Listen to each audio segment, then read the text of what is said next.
اب اللہ تعالیٰ نے اتنی زوردار دعوت کے بعد اور صحیح جوڑنے کے بعد نا اب ان کو کہا ذرا اپنی ہسٹری دیکھو تم.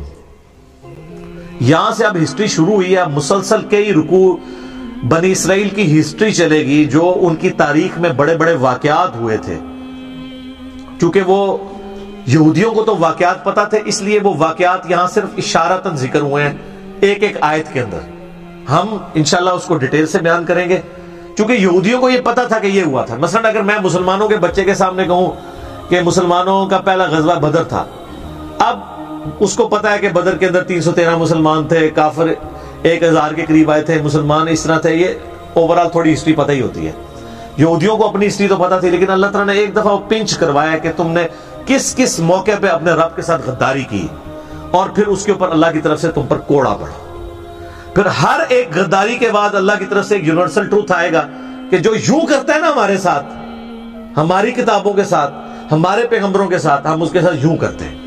تو یہ پڑھتے ہوئے ڈاکٹر سراج صاحب رحمہ اللہ تعالیٰ اکثر کہتے تھے کہ یہ پڑھتے ہوئے سے ایک ہسٹری کے طور پہ نہ پڑھیے گا, اس اعتبار سے بھی پڑھیے گا کہ ہماری امت پہ یہ کہاں کہاں فٹ ہو رہی ہیں چیزیں.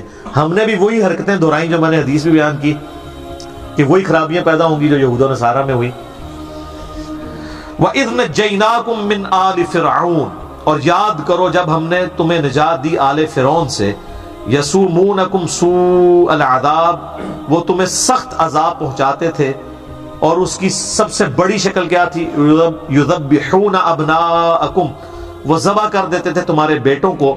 ویستحیون نساءکم, اور تمہاری عورتوں کو چھوڑ دیتے تھے. عورتیں تو ظاہر پھر وہ لونڈیاں بناتے تھے لیکن یہ مسلسل نہیں تھا, چند ایک ٹائم پیریڈ کے لیے ایک اس قسم کا کوئی ایک سخت حکمران آتا تھا تو ان کے ساتھ یہ کرتا تھا, ورنہ تو ان کی نسل ہی نہ آگے چلتی. وَفِي ذَلِكُمْ بَلَاءٌ مِّن رَبِّكُمْ عَظِيمٌ, اور اس میں بہت بڑی آزمائش تھی تمہارے رب کی طرف سے. آزمائش رب کی طرف سے تھی.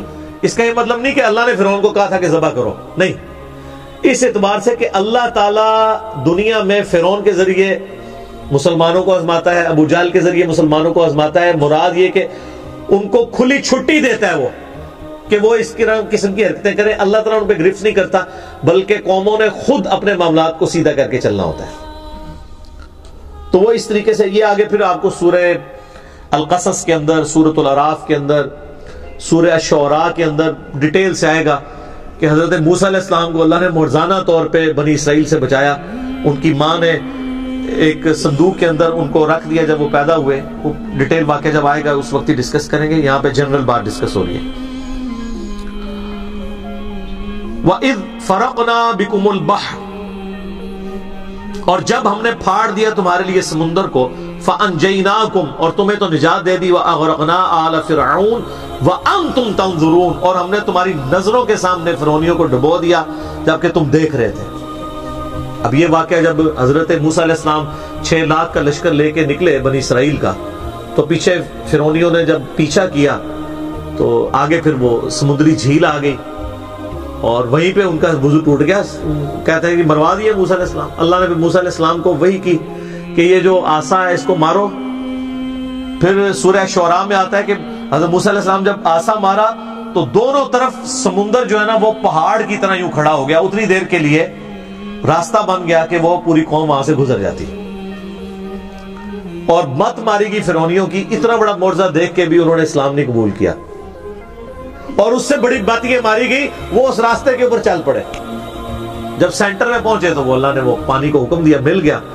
اور وہیں پہ پھر قرآن پاک میں الفاظ ہیں کہ سورہ یونس کے اندر بھی آتا ہے اور سورتوں کے اندر بھی کہ وہاں پہ اس نے پھر اعلان کیا کہ میں ایمان لاتا ہوں موسیٰ اور ہارون کے رب پہ, بنی اسرائیل کے رب پہ. لیکن اللہ نے فرمایا آن, اب لے کے آیا ایمان, آپ قبول نہیں ہے. نزع کے عالم میں ایمان قبول نہیں. جامع ترمذی میں حدیث ہے موت کے غرغرے سے پہلے پہلے کسی کا دین قبول ہے, اس کے بعد قبول نہیں ہے. کیونکہ موت دیکھنے کے بعد تو اب ریورس تو ہونا نہیں ہے. اس وقت وہ بھی ایمان لے آیا تھا لیکن اس کا ایمان لانا اس کو نفع مند نہ ہوا. تو اللہ تعالیٰ ماتا ہے کہ اتنا بڑا منظر ہم نے تمہیں دکھایا تمہارے سامنے, تمہارے بزرگوں کو, یعنی انہوں نے خود یہ منظر دیکھا کہ ان کو نجات دی اللہ تعالیٰ نے فرعون کے مقابلے کے اوپر اور غرق کر دیا فرعونیوں کو. اتنا بڑا منظر دیکھ کے تو ہونا چاہیے تھا تم اپنے رب کی تعلیمات کے اوپر استقامت کے ساتھ چلتے، پیغمبر کی پیروی صحیح طریقے سے کرتے، لیکن تم نے کوئی پرواہ نہیں کی، اس کے بعد پھر تم نے وہی حرکتیں شروع کر دی۔